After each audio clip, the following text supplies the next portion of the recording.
On the evening of September 21st, loud explosions were heard in temporarily occupied Crimea. The occupiers reported strikes on the Terletsky boarding house in Foros and several other sites. The so-called head of temporarily occupied Crimea, Sergei Aksyonov, wrote, Several facilities on the territory of the Foros sanatorium were damaged. A school building in the settlement was also damaged. Unfortunately, there are injured and dead. Soon after, Aksyonov clarified the information about the dead and wounded. According to updated information at this moment, as a result of the UAV attack in the area of the urban-type settlement of Foros, 3 people have died and 16 have been injured. Media analysts and internet users note that the attack allegedly targeted the sanatorium. There are also reports that an elite FSB dacha, where Russian dictator Vladimir Putin has personally vacationed multiple times, was attacked. Monitoring public pages, meanwhile, report that a government building in Crimea was hit. There is also information that the restaurant at the Foros sanatorium was closed for special service. According to Russian media, important guests may have been vacationing there. The Ministry of Defense of the Russian Federation, for its part, reported the alleged destruction of 114 fixed-wing unmanned aerial vehicles by air defense systems on duty. Meanwhile, it became known that on September 21st, GUR operatives eliminated 2 Russian amphibious aircraft in temporarily occupied Crimea. They were equipped with expensive equipment for detecting and combating submarines. This is the first case of such aircraft being destroyed in world history. Another Mi-8 helicopter was also hit. The Kremlin leader declared that Russia is ready to respond to any threat from the West, not with words, but with military force. Putin made these statements during a meeting with members of the Security Council of the Russian Federation. Russia is capable of responding to any existing and newly emerging threats, responding not with words, but by employing military technical measures. Putin cited as an example Russia's decision to abandon the unilateral moratorium on the deployment of ground-based intermediate and shorter-range missiles. In particular, he said that this was supposedly a forced measure since similar American and other Western-made weapons have been deployed in Europe and the Asia-Pacific region. Although in reality, Russia had been deploying intermediate and shorter-range missiles before as well. In February 2019, US President Donald Trump announced that the United States would begin a 6-month process to withdraw from the Intermediate-Range Nuclear Forces Treaty due to Russia's long-term violations of its terms. In August of the same year, the treaty was terminated after both parties withdrew. Putin also reminded that on February 5, 2026, the treaty between Russia and the United States on measures for the further reduction and limitation of strategic offensive arms will expire. According to him, Moscow is ready to adhere to the quantitative limits for another year, provided that the United States acts similarly and does not take steps that would undermine or violate the existing balance of deterrence capabilities. The day before, US President Donald Trump stated that he is disappointed in Putin and is convinced that Russia is losing the war. He also promised to protect European countries from possible actions by Russia and said that he does not like the intrusion of Russian fighter jets into Estonian airspace. On September 21st, NATO fighter jets once again had to intercept a Russian military aircraft. This time it was Germany's turn, reports Reuters. 2 German Eurofighter jets were dispatched to track a Russian Il-20M reconnaissance plane flying in neutral airspace over the Baltic Sea. On September 19th, 3 Russian MiGs had already violated Estonian airspace. The head of European diplomacy, Kaja Kallas, called this incident an extremely dangerous provocation. After the airspace violation, Estonia summoned the Russian diplomat and officially began consultations with its allies regarding Article 4 of the North Atlantic Treaty. At the same time, the Russian Ministry of Defense cynically denied that its aircraft had violated any borders. Tallinn initiated an emergency meeting of the UN Security Council due to the Russian provocation in Estonian airspace. It will take place on September 22nd. This is the first time in Estonia's history that it has been forced to convene the UN Security Council. Meanwhile, Czech President Petr Pavel called on NATO to respond militarily to Russian provocations. He noted that if Russians violate the airspace of NATO countries, it is actually permissible to shoot down Russian planes. Meanwhile, Donald Trump stated that the US will not stand aside if Russia continues to escalate tensions on NATO's borders. The US will help protect Poland. If Russia continues to escalate? It is known that on the night of September 10th, 24 Russian drones entered Polish airspace. During an interview with French President Emmanuel Macron, a CBS News journalist asked him whether he considered these incidents to be mistakes. Earlier, US President Donald Trump had suggested this. The president of France said that he does not believe in such a coincidence and thinks that Russia wanted to highlight NATO's weakness. It is absolutely clear that Russia is a destabilizing and aggressive force in Europe. This is not a mistake. This is simply a project aimed at destroying as much of Ukraine's territory as possible, achieving victory in Ukraine, and simply emphasizing what they want: NATO's weakness. Macron also noted that although Donald Trump is making significant efforts to bring the war in Ukraine to an end through peace negotiations, organizing a summit in Alaska with the Russian dictator Vladimir Putin, there is no sign that the Kremlin leader wants to end the war in Ukraine. The defense forces are advancing in the Dobropilya direction. This statement was made by the Commander-in-Chief of the Armed Forces of Ukraine, Oleksandr Syrsky. On his Facebook page, he noted the progress of Ukrainian soldiers. According to Syrsky, over the past day, control was regained over 1 kilometer and 300 square meters. The armed forces of Ukraine also conducted a search and destroyed the enemy over an area of 2 square kilometers in the Pokrovsk district of Donetsk region. The Commander-in-Chief of the Armed Forces of Ukraine added that assault units in certain directions advanced from 200 meters to 2.5 kilometers. Syrsky stated that in total, as of September 22nd, 164.5 square kilometers have been liberated during the operation. More than 180 square kilometers have also been cleared of enemy sabotage and reconnaissance groups. Control has been restored over 7 settlements. 9 have been cleared of enemy saboteurs. Earlier, Ukrainian President Volodymyr Zelenskyy stated that after the counterattack on Dobropilya and in the Pokrovsk area, 330 square kilometers of territory were returned to the control of the armed forces of Ukraine. Of these, more than 170 have been completely liberated from Russian troops. According to the head of state, the occupiers wanted to encircle Ukrainian forces, but the defense forces are doing everything to destroy the enemy. Zelenskyy suggested that it is in this direction that Russian troops will concentrate their main efforts in order to hold their positions. He noted that the 61st Marine Brigade of the Russian Federation had been deployed to the region. Colonel General Alexander Lapin, who led the Center Forces Group from the start of Russia's full-scale war against Ukraine and was later transferred to the Leningrad military district, has been dismissed from military service. Russian media report that Lapin will become an aide to the head of Tatarstan. After the Russian troops retreated from Lyman in the Donetsk region, Lapin was criticized by the head of Chechnya, Ramzan Kadyrov, who called the general an incompetent person protected by top officials in the general staff. Meanwhile, news agencies have noted that the Zapad 2025 exercises, which the Kremlin always uses as a show of strength and political bravado, were marked by an unexpected personnel gap.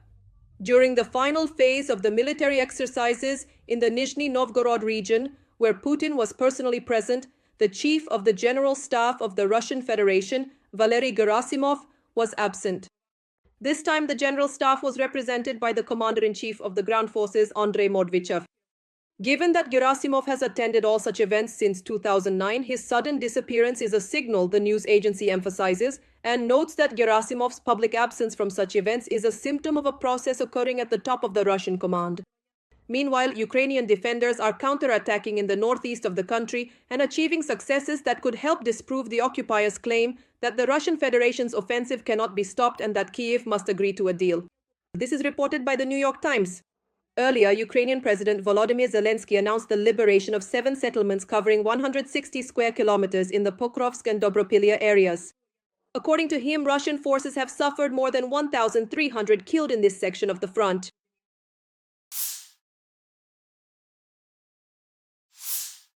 Russian propagandist Margarita Simonian spoke about how she is doing. On her Telegram channel, she responded to a subscriber's question about her condition. Simonian wrote that she would love to say that everything is fine, but she won't lie. In particular, she reminded readers about the condition of her husband, Tigran Keosayan, who has been in a coma for 9 months now. The propagandist added that she would be wearing wigs, hinting at hair loss after chemotherapy. Tigran is still in a coma, and I am undergoing cancer treatment. What's good about that? Soon you'll see me in wigs. We'll choose together which one suits me best. About 2 weeks ago, Russian propagandist Margarita Simonyan underwent surgery. She shared this on her Telegram channel. Earlier, on propagandist Vladimir Solovyov's show, Margarita Simonyan said that doctors had diagnosed her with a serious illness. She did not specify her diagnosis, but hinted at a mastectomy. In the time since we last saw each other on the previous broadcast, in this past week, I have been diagnosed with a terrible, serious illness. Tomorrow I have surgery right here under this medal. The Moscow Times reported that the head of the propaganda outlet Russia Today, Margarita Simonyan, might even leave her position because of cancer. According to the publication source, the question of whether she will continue working is being discussed, and the possibility of her departure is being considered. It should be noted that propagandist Margarita Simonyan is known for her aggressive rhetoric directed against Ukraine and Europe. She approves of Russia's war against Ukraine and supports the regime of Russian dictator Vladimir Putin. Simonyan also regularly appears on Russian television channels, where she voices Kremlin narratives. Her husband, Russian director and TV host Tigran Keosayan, has experienced clinical death and is currently in a coma. He is also known as a propagandist and supporter of the Putin regime.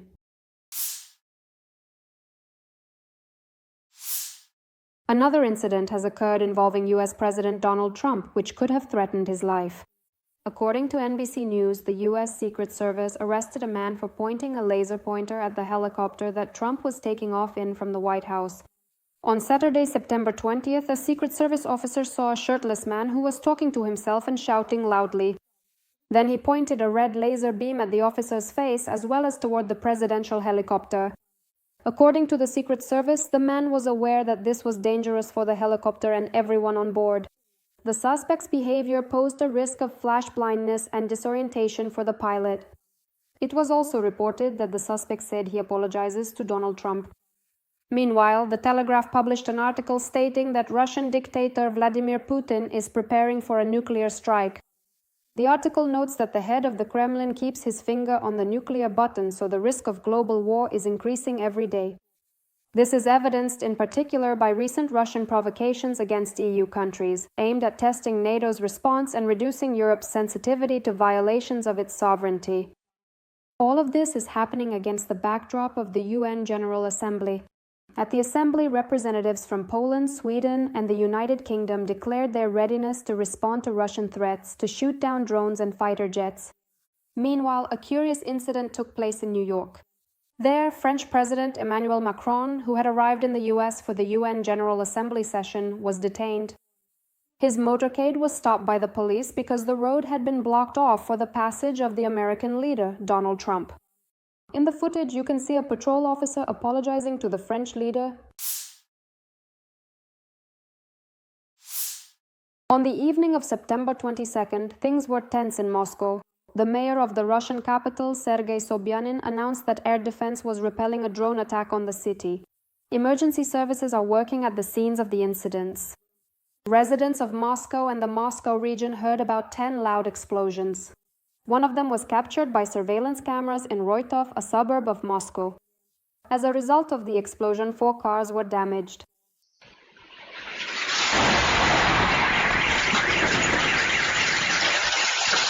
Against the backdrop of the drone attack, Sheremetyevo Airport in Moscow was closed. The cover plan was put into effect there. 11 flights were delayed and 1 was cancelled.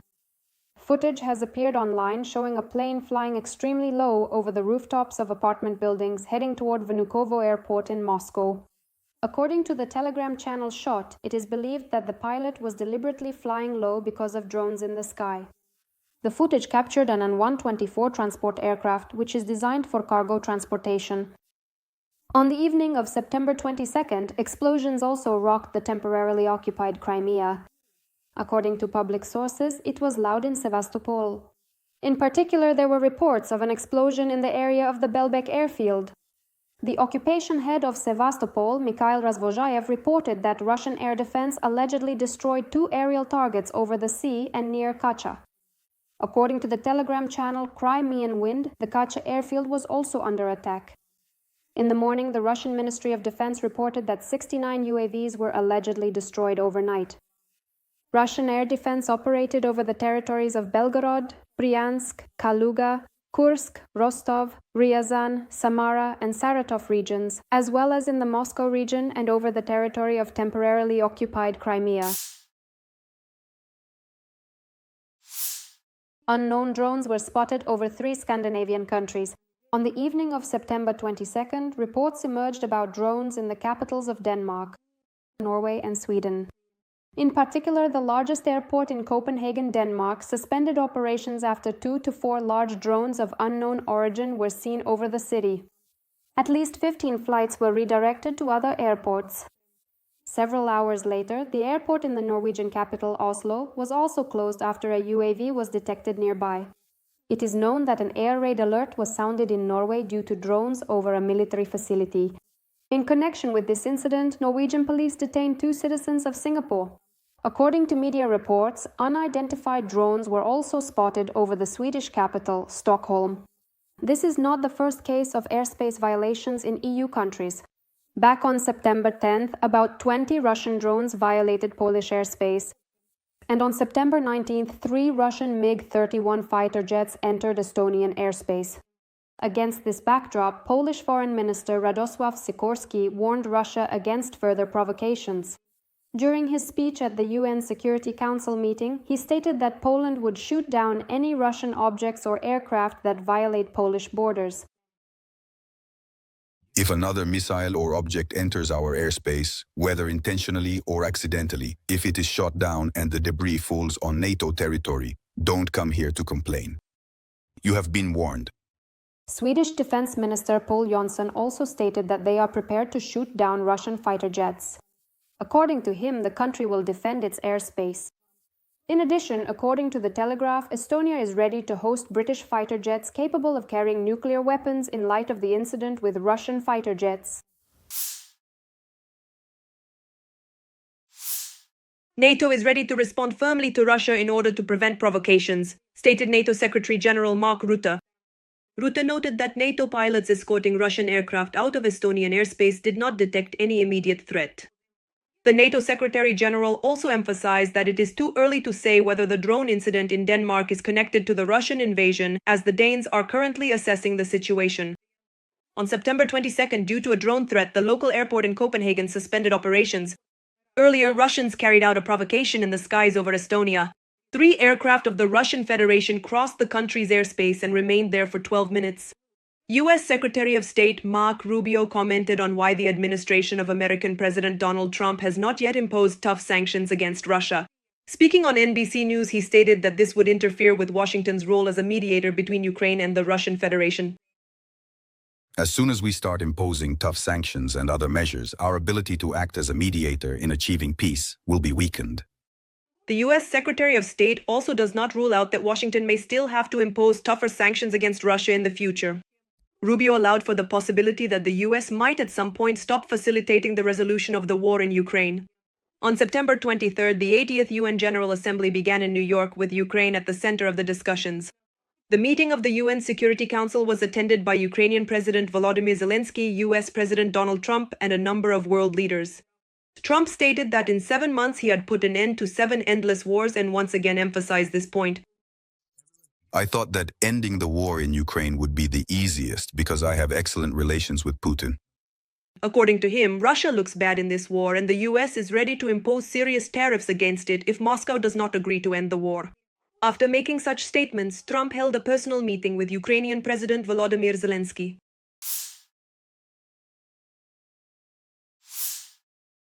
There is a fuel collapse in the Russian Federation. Gasoline has disappeared from gas stations. For example, it's impossible to find a 95 on Sakhalin. The Regional Ministry of Energy confirmed the fuel shortage and stated that additional supplies will not arrive on Sakhalin before September 25th. A similar situation with gasoline is happening in the Voronezh region. There is no 92-octane gasoline at all. I mean, I always fill up this 7 with 92 octane. Now I filled it up with 95. And even then, only 10 liters because there's a limit on the amount. A shortage of diesel fuel has also begun. At several gas stations in Novosibirsk, it's been unavailable for a week already. Even on toll roads in the Russian Federation, at gas stations where there is fuel, there are huge lines. Here's another gas station.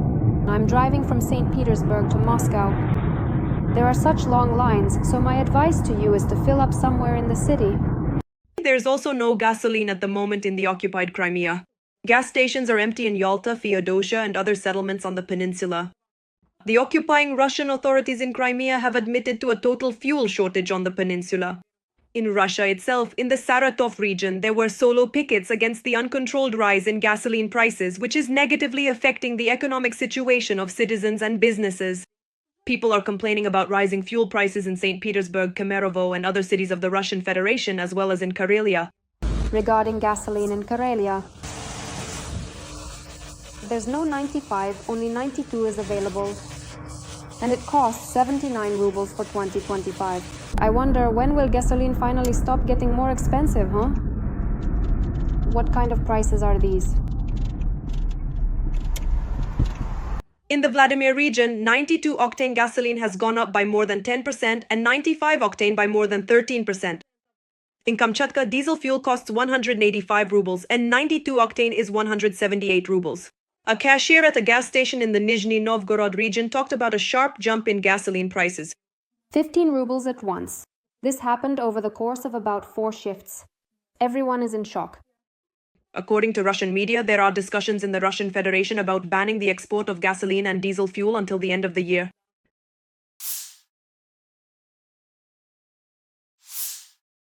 On the afternoon of September 24th, Novorossiysk was attacked by drones and unmanned boats.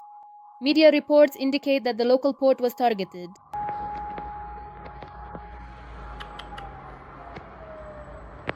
The mayor of Novorossiysk stated that the city is currently repelling a USV attack and urged everyone to follow safety precautions.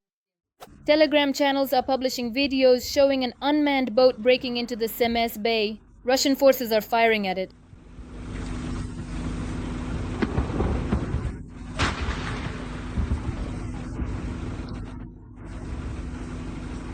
Residents report that something hit a house. Local channels also state that several fire crews are heading toward the embankment, and there is damage to apartment buildings and cars.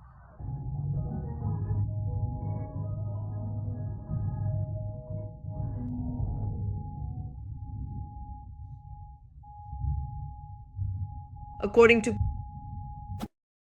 preliminary information, 2 people are known to have died and 3 others were injured. 5 residential buildings, including apartment complexes, as well as a hotel building, sustained damage. The defense against the attack is ongoing, wrote the governor of Krasnodar Krai, Veniamin Kondratyev, on his Telegram channel. The Russian Ministry of Defense reported that between 7 o'clock and 12 o'clock, air defense systems shot down 16 fixed-wing drones over the territories of Belgorod region, the temporarily occupied Crimea, and over the Black Sea area. The morning of September 24th began with an explosion in Bashkortostan as well. One of the largest petrochemical complexes, Gazprom Neftekim Salavat, is on fire in Salavat. This is one of Russia's key centers for oil refining, chemical and fertilizer production. Notably, the facility was targeted very recently, on September 18th. At that time, drones struck a key installation at the plant. Something's not right here. Back then, the head of Bashkortostan, Radi Kabirov, confirmed that it was indeed the petrochemical complex that had been hit. According to him, an oil processing unit was struck.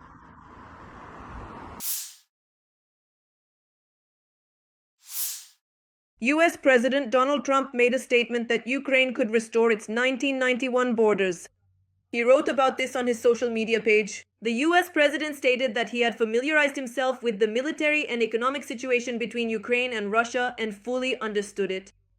With time, patience, and financial support from Europe, and especially NATO, restoring the original borders from which this war began is quite a possible option. Why not? Trump noted that Putin and Russia are facing major economic problems and that now is the time for Ukraine to act. When people living in Moscow and in all the big cities, towns, and regions across Russia find out what is really happening with this war, about how it is nearly impossible for them to get gasoline because of the long lines that have formed, and about all the other things happening in their war economy, where most of the money is being spent on the war with Ukraine, which has a great strength of spirit and is only growing stronger, then Ukraine will be able to restore its country to its original form. At a joint press conference with Ukrainian President Volodymyr Zelenskyy in New York, US President Donald Trump stated, The Russian economy is currently in terrible shape. It is falling apart. Ukraine is doing a very good job of stopping this huge army. It's remarkable. When asked whether he still trusts Putin, Trump replied that he would let everyone know in a month. After the meeting with the US President, Ukrainian leader Volodymyr Zelenskyy stated, It was a very good meeting today. It was probably the most substantial one. Zelenskyy also stated that US President Donald Trump understood that Putin had been sharing information with them that was far from the truth. Now the US President trusts the Ukrainian leader more. According to Zelenskyy, President Trump possesses very important information regarding the situation on the front line. Zelenskyy said that Trump agreed with him that Putin will not wait for the war in Ukraine to end.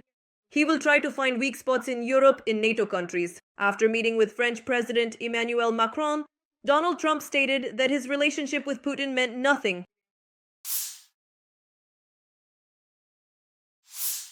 The Russian dictator Vladimir Putin allegedly remains ready to meet with the Ukrainian leader Volodymyr Zelenskyy.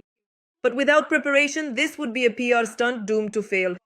This was stated by Kremlin spokesperson Dmitry Peskov. According to him, Switzerland and Austria are unacceptable as venues for the meeting. Peskov stated that Ukrainian President Volodymyr Zelenskyy can also come to Moscow. The representative of the aggressor country also said that any discussions about European security without Russia are untenable. The press secretary of the Russian dictator disagreed with Trump's statement that Russia is a paper tiger.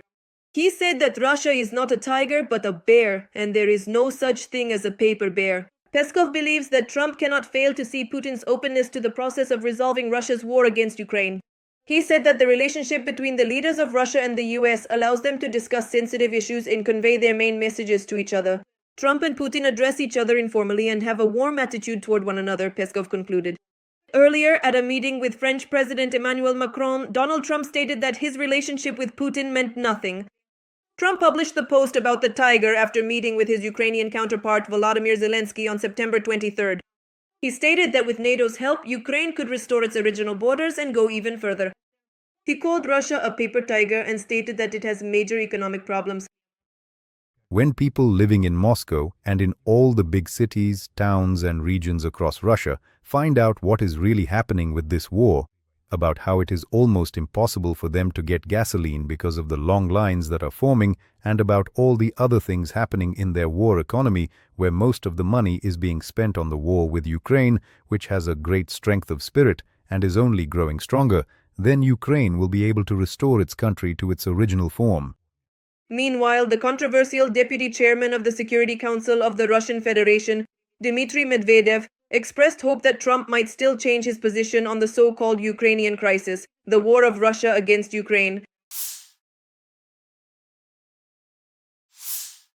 Ukraine had no other choice but to develop drones capable of flying 2,000 to 3,000 kilometers. Ukrainian President Volodymyr Zelenskyy said this during his speech at the high-level session of the UN General Assembly.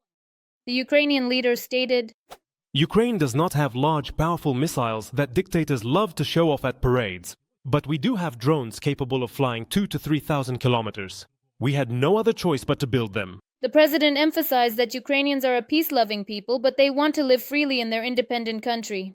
That is why we invest in defense, because for many countries there is no other way, the president said. Even simple drones can fly thousands of kilometers. Even countries with limited resources can now create weapons that are dangerous to their neighbors. Soon, drones will be fighting other drones, and such critically important infrastructure and people will be targeted completely autonomously without human involvement. Vladimir Putin wants to continue the war against Ukraine, expanding it further. Zelenskyy reminded that not long ago, 19 simple Russian drones violated Polish airspace, and only 4 of them were shot down. Estonia had to convene a meeting of the UN Security Council for the first time in its history because Russian fighter jets deliberately violated its airspace. In addition, Moldova is once again defending itself from interference by the aggressor country Russia, Zelenskyy added. The war has already affected too many people to pretend that it doesn't concern you. The president of Ukraine called on partner countries to act together to stop the aggressor, saying it is cheaper to stop Putin now than to try to protect every port and ship from terrorists and naval drones. According to the president of Ukraine, more than 40 countries are already part of the coalition, and Ukraine is strengthening its army and launching local weapons production with its partners. Ukraine is also defining its financial commitments to defense in such a way that it can become a security model for any other country. NATO will not shoot down Russian planes in its airspace unless they attack. This statement was made by US Secretary of State Marco Rubio. I don't think anyone has talked about shooting down Russian planes if they are not attacking. I think you've seen how NATO responds to these incursions, as we always do. Namely, when they enter your airspace or your defensive zone, you scramble and intercept them. According to Rubio, the United States of America is a partner and the most important member of NATO. I think that yesterday at the United Nations, our new ambassador here, Mike Waltz, made it very clear that we will work with our allies to defend every inch of NATO territory. This commitment remains unchanged. After Russian MiG-31 aircraft violated Estonian airspace for 12 minutes, a number of NATO member countries declared their readiness to shoot down such intruders. In particular, Polish Foreign Minister Radosław Sikorski said that if a Russian missile or any other object enters NATO airspace, whether intentionally or accidentally, Russia should not complain to the UN if that object is shot down. British Foreign Secretary David Cameron emphasized that London and its NATO allies will confront Russian aircraft in Estonian airspace if necessary. Russian aircraft that violate airspace have already been shot down. For example, in 2015, Turkey shot down a Russian Su-24 aircraft near the Syrian border. Turkish military officials stated that before shooting down the Russian Su-24, they had warned it 10 times about violating their airspace. At the time, Turkish President Recep Tayyip Erdogan stated that the actions to destroy the combat aircraft that violated Turkish airspace were not directed against any specific country. It was a defense of Turkey's sovereign territory in accordance with the rules.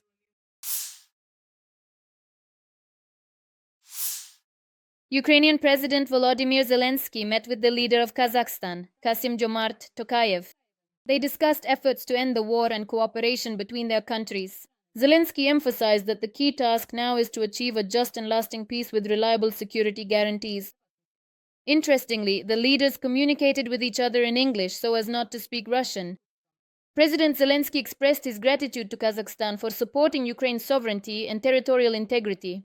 At the same time, Tokayev stated that Kazakhstan does not see itself as a mediator in the conflict between Russia and Ukraine. The fact that the presidents refused to speak Russian appears especially symbolic. In Russian Z channels, Tokayev's conversation with Zelenskyy in English was perceived as a stab in the back.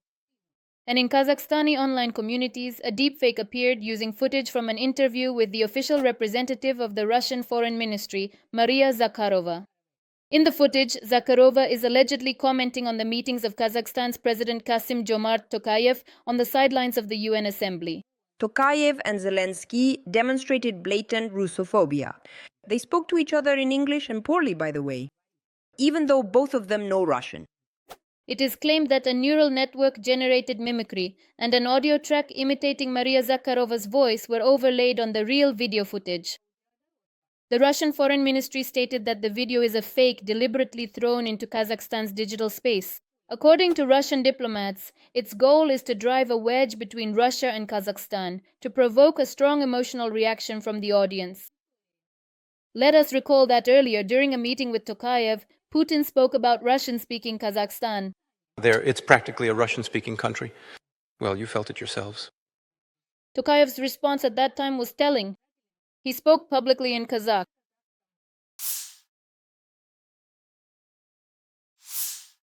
Turkey has never recognized the occupation of Crimea by the Russian Federation. This was stated by Turkish Defense Minister Yaşar Güler at the Crimea Platform Summit, which took place as part of the General Assembly. He expressed support for the territorial integrity and sovereignty of Ukraine. For us, a peaceful resolution of the situation in Crimea is inseparable from the pursuit of a just and lasting peace in Ukraine. Since the year 2014, we have consistently and firmly stood in unwavering defense of Ukraine's independence, its sovereignty, and its territorial integrity, including the critically important region of Crimea. The Turkish defense minister also reminded that for Turkey, the rights of the Crimean Tatars are not only a matter of foreign policy, but also a historical duty. For us, a peaceful resolution of the situation in Crimea is inseparable from the pursuit of a just and lasting peace in Ukraine. Since 2014, we have consistently advocated for the independence, sovereignty, and territorial integrity of Ukraine, including Crimea. Meanwhile, Turkey has sent a long-range airborne early warning aircraft to Lithuania, capable of detecting low-flying unmanned aerial vehicles and other objects. Turkish officials reported this to Bloomberg news agency. According to their information, the aircraft has been in Lithuanian airspace since September 22nd and plans to complete its mission on September 25th. According to the agency's sources, this is an act of solidarity by Turkey with other NATO members in light of airspace violations by Russia. For many years, Russian aircraft, including helicopters and transport planes, have occasionally violated the airspace of NATO countries. After Russia's full-scale invasion of Ukraine in 2022, such incidents have become significantly more frequent, escalating tensions in the region. As is known, last week, 3 Russian fighter jets violated Estonian airspace for 12 minutes. The incident occurred just a few weeks after Russian drones violated the airspace of Poland and Romania.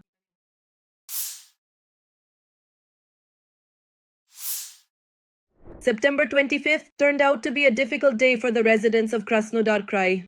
There, in Belorechensк, traffic was blocked near the Eurochem Belorechensk mineral fertilizer chemical plant. Residents report that at night the facility was attacked by drones.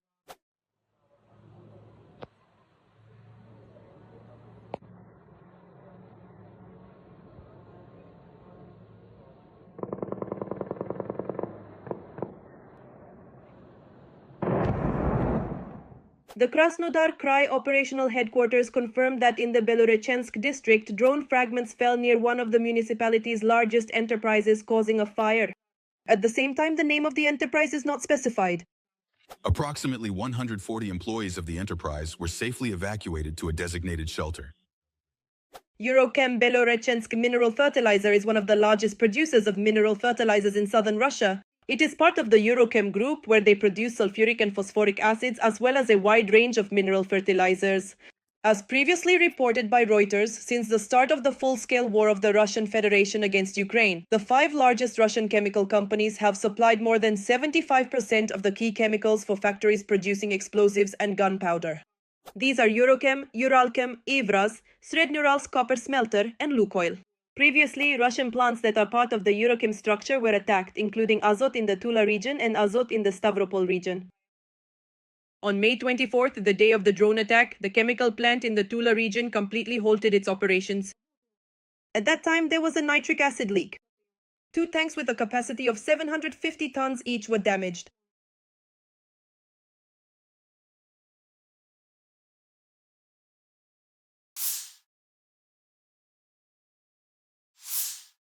In Denmark, an airport was closed due to the detection of a drone in its airspace on the night of September 25th. This is already the second such incident since the beginning of the week. The airport closure was reported by Reuters, citing a statement from its representative. This time, the airport in the city of Aalborg in the north of the country was paralyzed. At the same time, the airport representative refused to provide journalists with comments regarding the number of drones detected in the air. After the drones were discovered, takeoffs and landings were halted, reports Sky News. The Danish National Police report that they are receiving reports of drones in other parts of the country as well. The Danish media outlet DR reports that drones are already being detected near several airports. Drones were also spotted in Vejle, Sønderborg, and Skridstrup. The latter is a base for Danish F-16 and F-35 fighter jets, reports TV2. At present, the police cannot say whether the drones in Aalborg are the same as those used a few days ago in Copenhagen. Recall that on Monday, September 22nd, the airport in Copenhagen was closed due to the appearance of 2 or 3 large drones. On the same day, an alert was declared in Norway's Oslo because of drones. Danish Prime Minister Mette Frederiksen noted that the country does not rule out Russia's involvement in the incident. A Russian plane also flew dangerously low over a NATO country's warship. According to Welt, German Defense Minister Boris Pistorius stated that a Russian military aircraft flew over a German Navy frigate. He compared this incident to cases of airspace violations in Poland and Estonia. Putin wants to provoke NATO member states, and he wants to identify, expose, and exploit supposed weak points in the alliance. The German defense minister emphasized that Putin made a mistake. The alliance responded clearly and decisively to Russian provocations, but at the same time showed the necessary prudence, which is especially important these days, Pistorius stressed.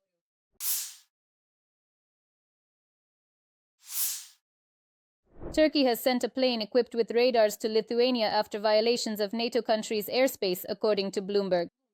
According to the publication, the special AWACS aircraft with radars can detect low-flying objects, including drones, which are difficult to track from the ground. It has been in Lithuanian airspace since September 22nd and will complete its mission on the 25th. The deployment of the Turkish aircraft in Lithuania is seen as part of NATO's efforts to strengthen defense in the Baltic region amid recent Russian airspace violations. Additionally, due to the appearance of unidentified aircraft, likely Russian, operating in the Alaskan Air Defense Zone, the U.S. scrambled reconnaissance planes and fighter jets, according to Asinter reports. In addition, new unidentified aircraft were flying near military facilities in the evening and at night on September 24th and 25th, according to TV2. As specified, there is an Air Force base near Aalborg Airport, which is the main location for transport aircraft and Challengers. In the area of the city of Strit, in southern Jutland, where the aircraft were also spotted, there is a base that provides technical maintenance for Danish F-16 fighter jets. The increasing Russian provocations and Putin's unwillingness to end the war have gotten on Donald Trump's nerves. The presidency of the United States of America is becoming extremely impatient with Russia. If Moscow refuses to negotiate a settlement to the war in Ukraine, it will be very bad for them. This statement was made by U.S. Vice President J.D. Vance. He noted that the American leader is responding to the reality on the ground.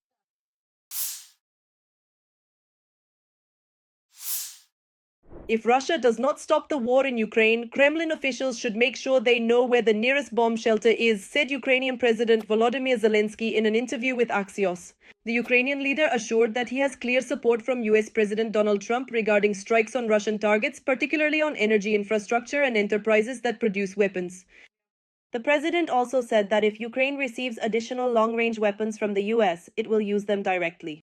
The president of Ukraine also assured that Ukraine will not bomb the civilian population. We are not terrorists, but he hinted that centers of Russian power, such as the Kremlin, are important targets on the table. They need to know where the bomb shelter is located. They need this. If they don't stop the war, they'll need it anyway. They need to know that here in Ukraine, we will respond every day. If they attack us, we will respond to them.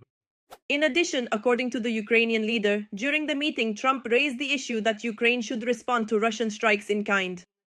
Axios writes that, according to Zelenskyy, Ukraine already has drones capable of striking deep into Russia.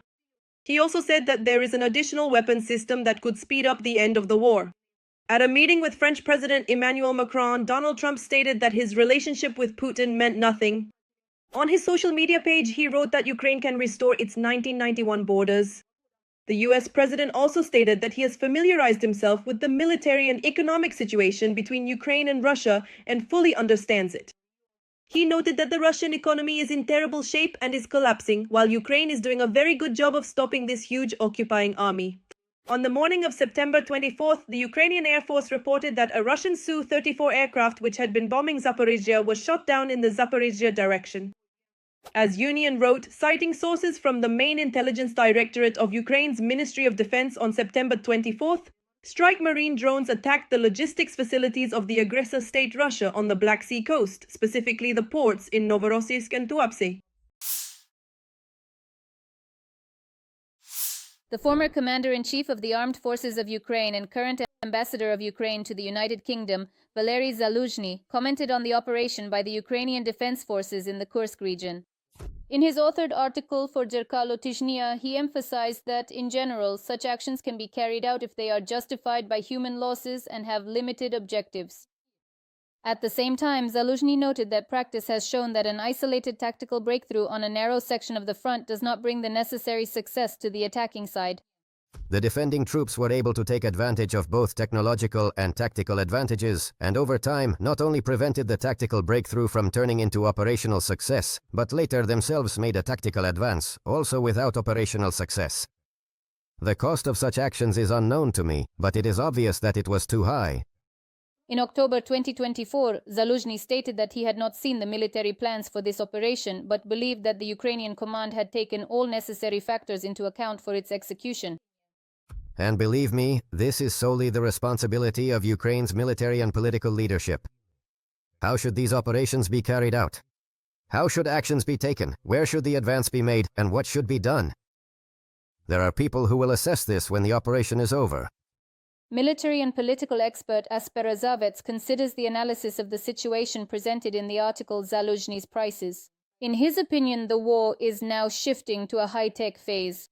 The war is turning into a reality show where everything is visible as if in the palm of your hand, and preparing any offensive or amassing any reserves has now become absolutely impossible both for us and for our adversary.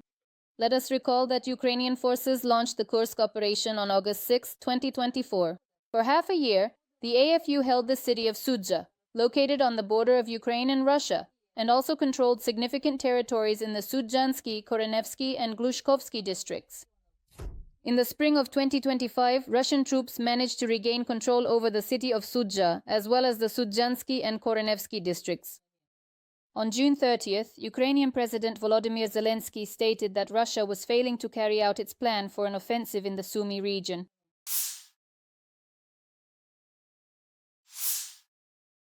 Tigran Kiosayan has died, Russian propagandist, film director, television host, and husband of RT channel head Margarita Simonian. The death of the 59-year-old Kiosayan was reported by Simonian on her Telegram channel. She wrote, "Last night, Tigran went to his creator. Thank you to everyone who prayed. Please do not call me or the family right now. Thank you all. Thank you." At the end of last year, Kiosayan was hospitalized in extremely serious condition and had been in a coma ever since. In January, Simonian reported about his illness.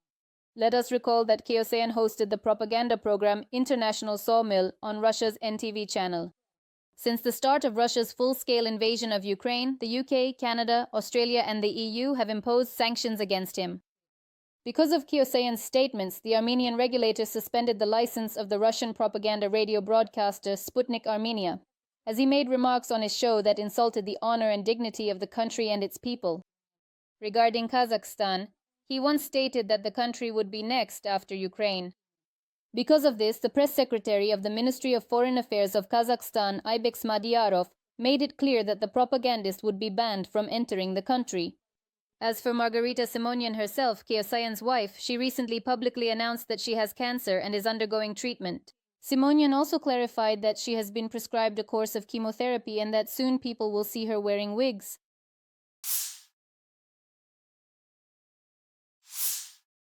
President Zelenskyy, during a personal meeting, asked Donald Trump for Tomahawk missiles capable of reaching Moscow and St. Petersburg. This was reported by Zaitlergov, citing several sources. The meeting between the presidents, according to Guon and the newspaper's sources, was described as very positive. However, it is unclear whether the Ukrainian president's attempts to obtain this missile will be successful, notes Zaitlergov. Tomahawk missiles have a range of up to 2,400 kilometers and a warhead weighing 450 kilograms.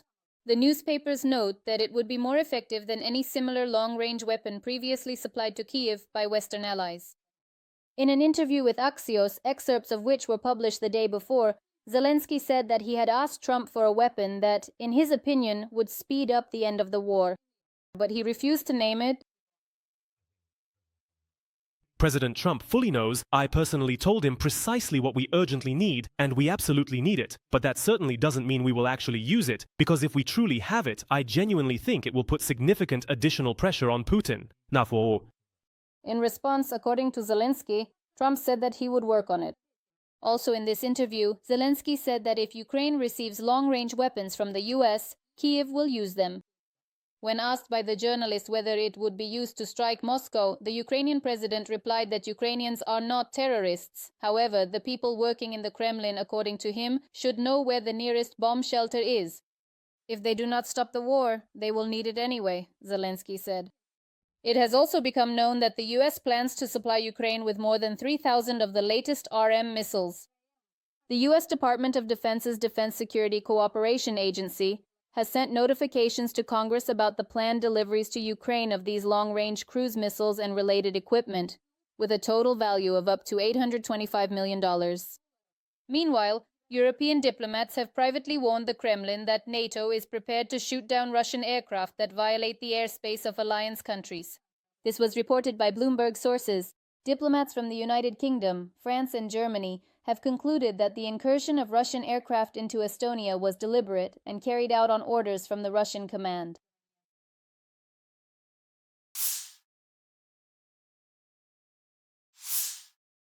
US President Donald Trump stated that the Russian economy is going to hell. The American leader also pointed out Russia's failures on the battlefield. In particular, he emphasized that the aggressor country is capturing very little territory and is even losing land. As Trump said, "They've put everything on the line. Their economy is going to hell. They're bombing everything indiscriminately and capturing very little territory, if any at all. In fact, they're losing some territory." Trump added that Russia's war against Ukraine must end. The American president also responded to a question about whether Turkish President Recep Tayyip Erdogan would agree to stop purchasing Russian oil. He said, quote, "I don't want to talk about it, but if I wanted him to, he would do it." It should be noted that US President Donald Trump is increasingly disappointed with the Russian dictator Vladimir Putin. During a meeting with Turkish leader Recep Tayyip Erdogan on September 25th, he stated that the Kremlin dictator Vladimir Putin must stop. Trump emphasized that Russia has spent millions of dollars on bombs and missiles, as well as human lives, but has made virtually no progress on Ukrainian territory. Trump added that he would like Turkey to stop buying oil from Russia. The American leader has also repeatedly called on Europe to completely abandon Russian oil and gas. The Trump administration believes that if Europe imposes significant secondary tariffs on buyers of Russian oil, the war will end within the next few months. Meanwhile, Russia's revenues from oil sales are falling. Earlier, Bloomberg reported that Moscow had lost nearly $400 million from oil exports. In addition, according to Reuters, Russia's oil and gas revenues for September this year decreased by 23% compared to September of last year.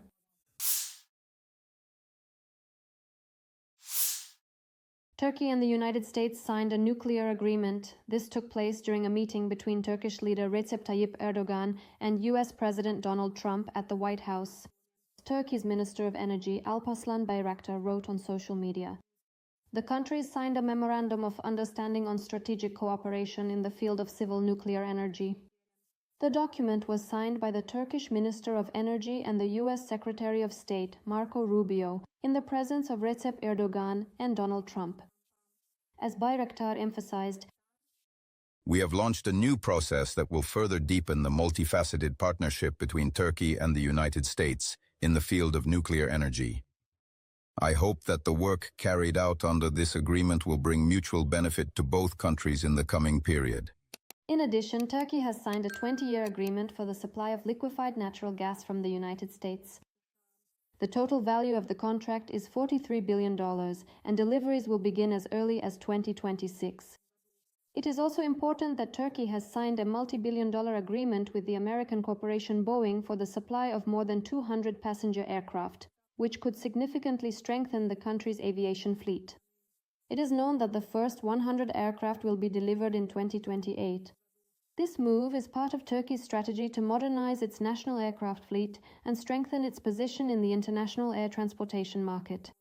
Notably, US President Donald Trump called on Turkey to stop buying Russian oil while Russia continues its aggression against Ukraine. This statement was made during a joint press briefing with the Turkish leader. Donald Trump noted that President Erdogan is widely respected by both Kiev and Moscow, and he could potentially help bring about a lasting peace to Ukraine, especially if Turkey ultimately stops buying Russian energy resources. Heavy fighting continues on the Pokrovsk front. According to Petro Andriushchenko, head of the Center for the Study of Occupation, there is active redeployment of Russian forces in that area. He wrote about this on his Telegram channel. Sources report the movement of at least 10 trucks carrying ammunition, buses with soldiers, and accompanying passenger cars. Andriushchenko notes that the convoy was heading from Russian territory through Donetsk toward Pokrovsk. All the vehicles were moving without tactical markings. A similar trend was previously observed in Mariupol. He suggests that the markings may be applied only after arrival in the combat zones. According to Union, the commander-in-chief of the armed forces of Ukraine, Oleksandr Syrsky, described the situation at the front during a meeting with journalists. According to him, despite the heavy fighting, the defense forces are keeping the situation under control. Syrsky stated that the enemy continues to advance in the Pokrovsk and Dobropilya directions. The situation remains tense as well in the Lyman and Novopavlivka directions. The commander-in-chief summarized that in other directions, the situation is characterized by low-intensity combat, and the situation remains under the control of the armed forces of Ukraine. Meanwhile, Russian war correspondents report that the Ukrainian armed forces have surrounded Russian troops in 3 separate pockets in the Pokrovsk direction, cutting off their retreat routes. According to Telegram channels, Ukrainian army drones are tracking and destroying Russian convoys, depriving them of any supplies.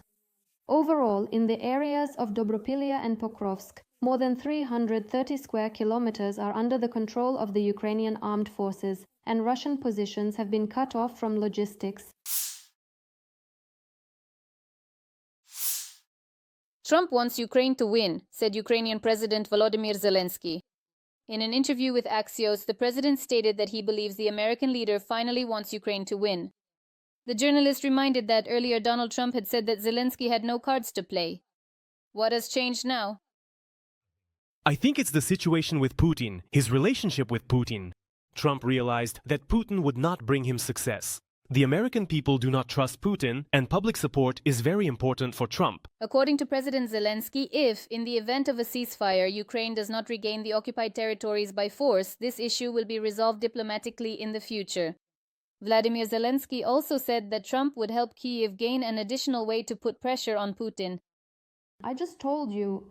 Trump about one thing that we need, and he said he would take care of it. The presence of the weapon he mentioned, though not specified, does not mean that Ukraine will use it. It is rather an additional lever of pressure on Putin to get him to the negotiating table more quickly. The publication The Telegraph writes that Volodymyr Zelenskyy asked Donald Trump for Tomahawks. The range of these missiles is 1,600 kilometers. The president of Ukraine added that if Russia does not cause a blackout in Ukraine, then their own energy infrastructure will be attacked, and for that, the country needs longer-range weapons from the United States. Recently, the President of the United States has undergone significant changes in his rhetoric regarding the war in Ukraine. After meeting with Zelenskyy on September 23rd, Donald Trump stated that Kyiv would be able to reclaim all occupied territories and that, since the Russian dictator Putin and Russia are facing serious economic problems. Zelenskyy himself later called this statement a surprise. In his opinion, such words from the President of the United States were a positive signal.